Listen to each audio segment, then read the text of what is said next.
Electric energy देखते हैं हम लोग बच्चे, ठीक है। इलेक्ट्रिक एनर्जी क्या होता है, तो हम लोग क्या किए हैं कि देखो यहाँ पर एक सर्किट एलिमेंट यहाँ पर लगाए हैं, कोई भी रेजिस्टेंस, मान लो सर्किट एलिमेंट तुम्हारा ये भी हो सकता है, तुम्हारा एक बल्ब भी हो सकता है बच्चा, ठीक है, बल्ब हो सकता है या फिर तुम्हारा कुछ भी हो सकता है, ठीक है।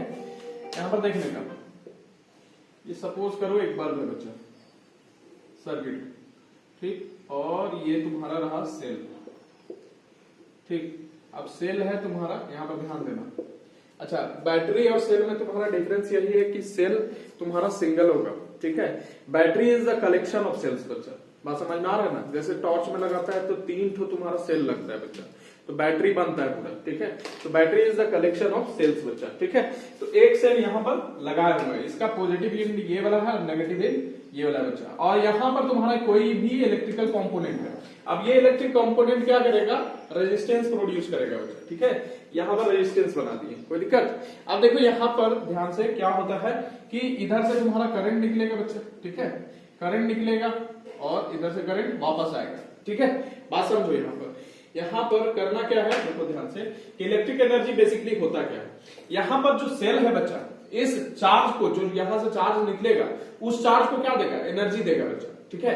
ये चार्ज नहीं देता है बल्कि एनर्जी प्रोवाइड करता है, किसको, चार्ज को बच्चा। और ये चार्ज कहा जाता है, तुम्हारा बल्ब के पास जाता है, एनर्जी खर्चा करता है और वापस फिर से यहां पर आता है, फिर यहां से एनर्जी उठाता है, फिर अलग अलग इलेक्ट्रिकल कंपोनेंट, खाली बल्ब नहीं लगा होगा, सर्किट में बहुत सारा चीज, स्विच विच भी लगा हुआ रहता है, तो सब जगह एनर्जी क्या करेगा, खर्चा करेगा बच्चा। यहां से तुम्हारा क्या करेगा, एनर्जी उठाएगा सेल से, और तुम्हारा एनर्जी कहां देगा, सारा इलेक्ट्रिकल इक्विपमेंट्स जो इसमें लगा हुआ होगा या एलिमेंट्स लगा हुआ होगा बच्चा, उसमें खर्चा करेगा, फिर से वापस आएगा। तो ये साइकिल तुम्हारा चलते रहेगा बच्चा। अब होगा क्या कि यहां पर जो इलेक्ट्रिक, यहां पर जो सेल यहां पर क्या कर रहा है, चार्ज को घुमाने में, ठीक है, चार्ज को क्या कर रहा है, यहां पर घुमा रहा है बच्चा, यानी इलेक्ट्रिक करंट क्या कर रहा है, मेंटेन कर रहा है बच्चा।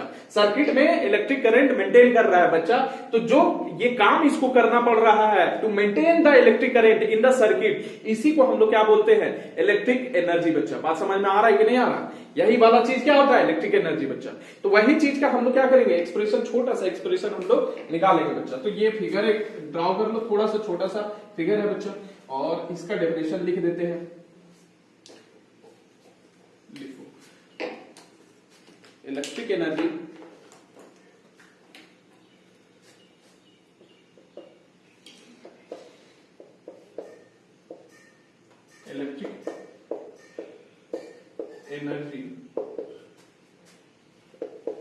is the energy required to maintain the current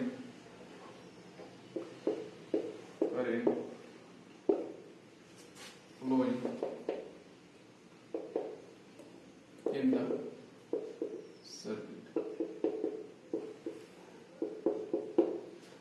एक जूल करके साइंटिस्ट हुए हैं, साइंटिस्ट जो है इसमें ध्यान देना कि तुम्हारा साइंटिस्ट जब है तो बोले क्या कि जो तुम्हारा जितना एनर्जी तुम्हारा यहाँ से तुम्हारा चार्ज घुमाने में लगेगा बच्चा, मतलब जितना वर्क डन होगा रजिस्टर में क्या करेगा, जो चार्ज है वो खर्चा करेगा एनर्जी बच्चा। जब खर्चा करेगा तो हीटिंग इफेक्ट प्रोड्यूस होगा बच्चा, और हीटिंग इफेक्ट में तुम्हारा ये H = I² RT होता है बच्चा, ठीक है।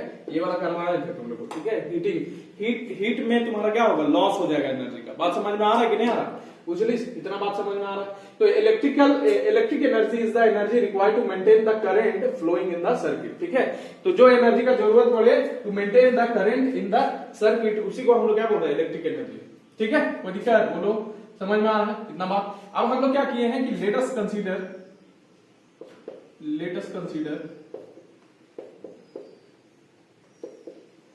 And electric element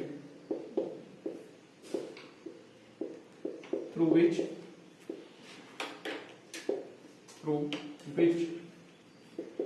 current is flowing from A to B। A से B तुम्हारा क्या हो रहा है, करंट बह रहा है बच्चा, ठीक है। बात समझ में आ रहा है। एंड पोटेंशियल डिफरेंस इज भी अप्लाइड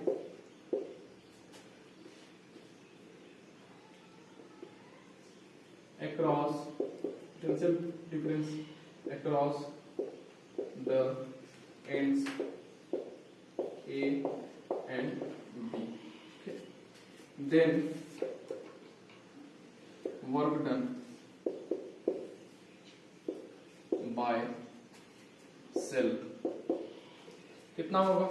अब देखो यहां से वर्क डन अगर करना पड़ेगा बच्चा, मान लो यहां से तुम्हारा सेल कनेक्ट कर रही है, ये तो सेल ही कनेक्ट होगा बच्चा, यहाँ पर सपोज कर दो ये तुम्हारा क्या है, सेल कनेक्ट है बच्चा, ये पॉजिटिव नेगेटिव, तो वर्क डन करेगा बच्चा। अब वर्क डन करेगा तो ध्यान दो कि work done V is equal to क्या होता है, W बाय Q होगा बच्चा, यानी वर्क डन कितना होगा, Q भी होगा बच्चा। कोई दिक्कत यहां तक? ठीक। अच्छा यहां पर देखो इतना लिखो, देखो इसी को हम लोग लिख सकते हैं W को बच्चा, ये तुम्हारा Q को IT लिख सकते कि नहीं लिख सकते, या फिर बोल दो VIT, ठीक है। तो यहां से वर्क डन तुम्हारा कितना निकलने वाला है, VIT के बराबर निकलेगा बच्चा, इसको इक्वेशन 1 मान लो, ठीक। अच्छा ये जो वर्क डन तुम्हारा सेल किया बच्चा, यही वाला वर्क डन तुम्हारा क्या होगा, एनर्जी कंज्यूम हो जाएगा सर्किट में, वही चीज तो बोल रहे हैं, जितना वर्क डन कर रहा है तुम्हारा चार्ज पर, चार्ज तुम्हारा क्या कर रहा है, चार्ज लेके जा रहा है, एनर्जी खर्चा कर रहा है, फिर वापस आ रहा है, फिर एनर्जी ले रहा है, फिर खर्चा कर रहा है, यही सिस्टम साइकिल चल रहा है तुम्हारा बच्चा।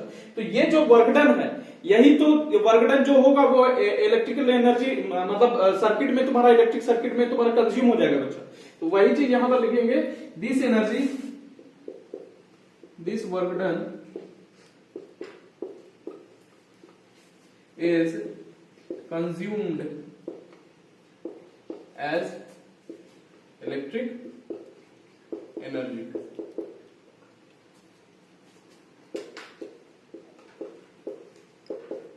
That is, यहीं से लिखेंगे E will be equal to कितना, VIT बच्चा, ये दूसरा equation.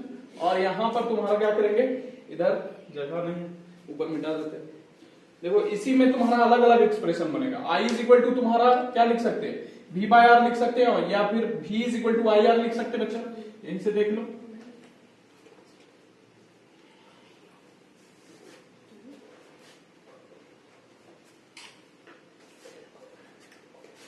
E is equal to तुम्हारा दूसरा रिलेशन बनेगा, V की जगह पर हम लोग आई आर बैठाते हैं, तो आई आर बैठाएंगे तो यहाँ I और T हो गया, यहां से क्या निकलेगा, I स्क्वायर R T बच्चा, ठीक है। तो E का एक एक्सप्रेशन और निकलेगा तुम्हारा, E is equal to I square R T बच्चा, ठीक। अच्छा एक तो और निकलेगा तुम्हारा बच्चा, E इज इक्वल टू हम लोग क्या करें, यहां पर V है, यहां पर भी I is equal to V by R बैठाएंगे, तो तुम्हारा क्या हो जाएगा, V बाय आर टी हो गया बच्चा, क्या हो जाएगा, V square by R T हो जाएगा, यानी E का तुम्हारा एक्सप्रेशन निकलेगा दूसरा, V square R to T बच्चा। कोई दिक्कत बोलो, समझ में आ रहा है इतना चीज, ये सब चीज नोट डाउन करना है, ठीक है। आगे देखो, चलो नोट डाउन करो। देखो एसआई यूनिट इसका क्या होगा, जूल होगा बच्चा, ठीक है। अब एक जूल कितना होगा, एक जूल तुम्हारा यहां से देखो, VIT लिखेंगे तो VIT यानी 1 वोल्ट हो गया बच्चा, और तुम्हारा 1 एम्पियर और 1 सेकेंड बच्चा, ये तुम्हारा जूल हो गया इसका एसआई यूनिट, ठीक। अच्छा यहां पर देखो एक और यूनिट होता है जिसको हम लोग बोलते हैं कमर्शियल यूनिट, कमर्शियल यूनिट या फिर board of trade unit, commercial unit. Trading के लिए तुम्हारा बेसिकली होता था बोर्ड ऑफ ट्रेड, बॉट, ठीक है, board of trade, board of trade unit, ठीक है। इसको बोलते हैं तुम्हारा, जो घर में अभी यूज होता है, किलो वाट आवर, ठीक है, इसी को बोलते हैं 1 यूनिट बच्चा, 1 यूनिट 1 किलो वाट आवर बच्चा। बात समझ में आ रहा है कि नहीं आ रहा, ठीक। तो एसआई यूनिट तुम्हारा जूल हो गया, एक जूल तुम्हारा क्या होगा, बीआईटी लिखेंगे, एक वोल्ट हो गया बच्चा, एक एम्पियर हो गया, और करंट तुम्हारा 1 सेकंड। कमर्शियल यूनिट इसका होता है बच्चा तुम्हारा वॉट, यानी बोर्ड ऑफ ट्रेड या फिर कमर्शियल यूनिट जो भी बोलो। तो 1 यूनिट तुम्हारा क्या होता है, 1 किलोवाट आवर के बराबर होता है। अब 1 किलोवाट कितना होता है सर, तो यहां पर देखो 1 किलोवाट, सॉरी यहाँ पर 1000 किलोवाट नहीं सर, 1 किलोवाट बोले ना, हाँ। तो एक तुम्हारा यूनिट जो होगा वो 1000 वाट आवर होगा बच्चा। इसका मतलब क्या है कि 1000 वाट का एक इक्विपमेंट है और 1 घंटा तक अगर चलाए तो 1 यूनिट तुम्हारा कंजप्शन होगा बच्चा। बात समझ में आ रहा है कि नहीं आ रहा, कुछ नहीं कोई दिक्कत, मतलब 1000 वाट का एक इक्विपमेंट है, मान लो मिक्सी वगैरह, ठीक है, वो 1 घंटा तक तुम्हारा चलाए तो 1 यूनिट का खर्चा होगा बच्चा। बात समझ में आ रहा है बिजली का, ठीक, कोई दिक्कत। अब देखो अगर इसको हम लोग कन्वर्ट करना चाहे जूल में तो तुम्हारा कितना होगा, तो यहां से अगर निकालेंगे 1 यूनिट, तो यहां पर देख लो 1000 तुम्हारा होगा, इसको करेंगे, इसी को बराबर कर देते, 1000 हो गया, और तुम्हारा वाट जो है इसको आवर में कन्वर्ट करते हैं तो कितना हो जाएगा, 3600 सेकंड होगा कि नहीं बच्चों। इसी को करेगा तो तुम्हारा क्या होगा, 3600 सेकंड, यानी तुम्हारा क्या होगा, ये जूल में हो जाएगा बच्चों, ठीक है, वाट और ये सेकंड। तो यहां पर 1 यूनिट इज इक्वल टू वाट ही है, अच्छा वाट सेकंड तुम्हारा क्या हो गया, ये जूल हो जाएगा बच्चों, ठीक है। तो तुम्हारा क्या होगा, इसको अगर करेगा तो 3.6 इंटू 6 जूल्स होगा बच्चा। ये लिख लो, ये सब चीज जानता है, ये सब 10th क्लास में भी था तुम्हारा बच्चा, ये चीज लिख लेना है, ठीक है, कोई दिक्कत। चलो लिख लो इसको। एक और रिलेशन देख लो तुम्हारा पावर और एज के बीच में, ठीक है, इधर लिख देते बच्चा। E इज इक्वल टू, यहाँ पर क्या देखे, VI देखे बच्चा, ठीक। अच्छा पावर इज इक्वल टू क्या होता है, VI होता है बच्चा, होता है कि नहीं होता है, यहाँ पर लिख देते हैं, बट ठीक है, P is equal to VI।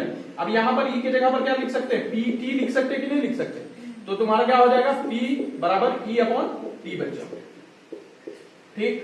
यहां पर देखो E is equal to VIT है, P is equal to VI है, तो VI की जगह पर P बैठाएंगे तो E is equal to PT हो जाएगा, यहां से पावर निकालेंगे तो E अपॉन T हो जाएगा बच्चा, लिख लो इसको, ठीक है। अब कुछ क्वेश्चन देखते हैं।